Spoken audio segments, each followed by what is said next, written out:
గొర్రెల పంపిణీ పథకంలో అవినీతి దందాలు ఒక్కొక్కటిగా బయటకు వస్తున్నాయి. తెలంగాణ పశు సంవర్ధక శాఖలో తీగలాగితే డొంక కదురుతోంది. తాజాగా 2 కోట్ల అక్రమాలు వెలుగులోకి వచ్చాయి. హైదరాబాద్ గచ్చిబౌలి పోలీస్ స్టేషన్లో 4గురిపై కేసు నమోదైంది. గత ప్రభుత్వంలో మంత్రిగా ఉన్న తలసాని శ్రీనివాస్ యాదవ్ ఓఎస్డీపై కూడా అనుమానాలు వ్యక్తమవుతున్నాయి.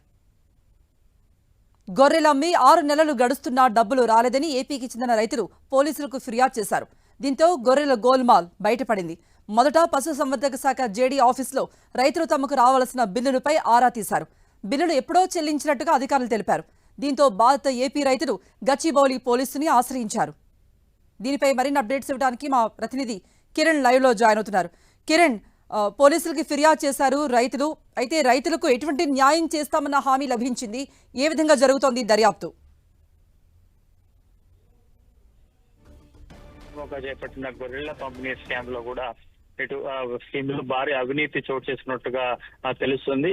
ఈ నేపథ్యంలో కూడా గడిచిన కొన్ని రోజుల క్రితం కూడా గొర్రెల పంపిణీకి సంబంధించి కూడా ఆంధ్ర నుంచి కూడా కొంతమంది రైతుల దగ్గర నుంచి పెద్ద మొత్తంలో గొర్రెలు కొనుగోలు చేసినట్టుగా తెలుస్తుంది. కానీ ఈ పథకానికి సంబంధించి వారి వద్ద నుంచి కొనుగోలు చేసిన ఆ గొర్రెలకి ఎలాంటి డబ్బులు చెల్లించకపోవడంతో ప్రస్తుతానికైతే వారు తలసాని శ్రీనివాస్ యాదవ్ ఓఎస్డీపై కూడా అనుమానాలు వ్యక్తం చేస్తున్నారు. గతంలో ఫైళ్లను బయటకు తీసుకువెళ్లొద్దు అన్న సమయంలో ఓఎస్డీ కొన్ని ఫైళ్లు తీసుకువెళ్లారు అనేటువంటి ఆరోపణలు కూడా వచ్చాయి.